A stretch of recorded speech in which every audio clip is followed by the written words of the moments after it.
యాదాద్రి భువనగిరి జిల్లా ఒలిగొండ మండల కేంద్రంలో తెలంగాణ రాష్ట్రం కోసం తప్పించిన ప్రొఫెసర్ జయశంకర్ సార్ వర్ధంతి కార్యక్రమం శుక్రవారం ఘనంగా నిర్వహించారు.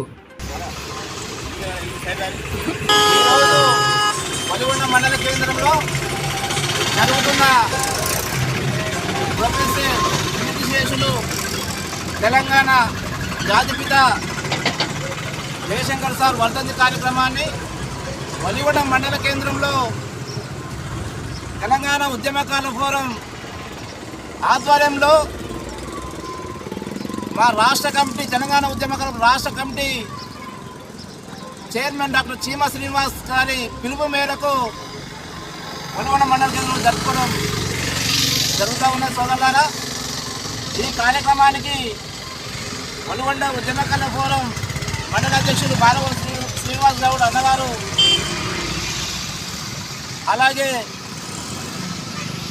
అన్న భూమి నియోజకవర్గ అధ్యక్షులు జోగ అంజన్న గారు, నియోజకవర్గ నాయకులు తమ్ముడు రమేష్ గారు, మా తమ్ముడు రమేష్ గారు, మా రమణపేట ఉద్యమకాల ఫోరం అన్న నోముల శంకర్ గారు, మా ఒలిగొండ ఉద్యమకాల ఫోరం నాయకులు మా అక్క మల్లక్క గారు, పుష్పక్క గారు, మా ఎక్కడవేలు సీనన్న గారు, మా మంటి లింగం గారు, మా కదిరే స్వామన్న గారు అందరికీ హృదయపూర్వకంగా శుభాకాంక్షలు తెలుపుతూ, జయశంకర్ సార్ అంటే నిజంగా కూడా తెలంగాణ రాష్ట్రమే గుర్తొస్తుంది.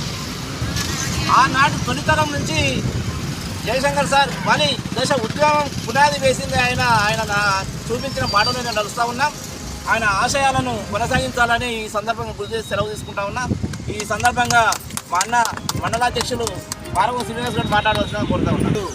ఒలిగొండ ఉద్యమకారుల ఫోరం రాష్ట్ర కమిటీ పిలుపు మేరకు తెలంగాణ జాతిపిత ప్రొఫెసర్ జయశంకర్ సార్ వర్ధంతి కార్యక్రమాన్ని నిర్వహించుకుంటున్నాం. ఈ యొక్క కార్యక్రమానికి చేసినటువంటి ఉద్యమకారులందరికీ ధన్యవాదాలు తెలియజేసుకుంటున్నాం. అందరికీ నమస్కారం. ఈరోజు జయశంకర్ సార్ వర్ధంతి ఇక్కడ ఘనంగా నిర్వహించుకోవడం జరుగుతుంది. ఎందుకంటే ఇక్కడ తెలంగాణ జాతిపిత ఆయన తొలి దశ మలి దశ ఉద్యమకారులు కూడా ఆయన దారిలో మేము ఇంకా కూడా ముందుకు నడుస్తామని కోరుకుంటూ అందరికీ మరొకసారి ధన్యవాదాలు. జోహార్ తెలంగాణ విద్యార్థి అమర వీరులకు, వర్ధిల్లాలి ఉద్యమకారుల ఫోరం ఐక్యత.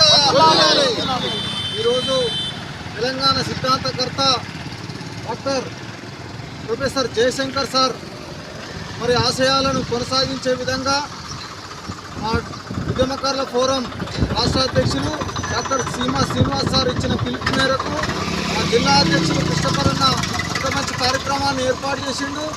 మరి జయశంకర్ సార్ తొలితరం మలితరం ఉద్యమకారుడు, మరి తెలంగాణ సిద్ధాంతకర్త. ఆయన లేకపోతే ఈరోజు తెలంగాణ రాష్ట్రం వచ్చేది కాదు. మరి ఆయన యొక్క ఆశయాలను కొనసాగిస్తాం. మరి ఉద్యమకారులకు ఇవ్వాల్సిన గౌరవం రాష్ట్ర ప్రభుత్వం తక్షణమే ఇవ్వాలి. 250 చదరపు మీటర్ల స్థలంతో పాటు నిజమైన ఉద్యమకారులను గుర్తించి 25,000 రూపాయల పింఛను ఇవ్వాల్సిందిగా కోరుతున్నాం.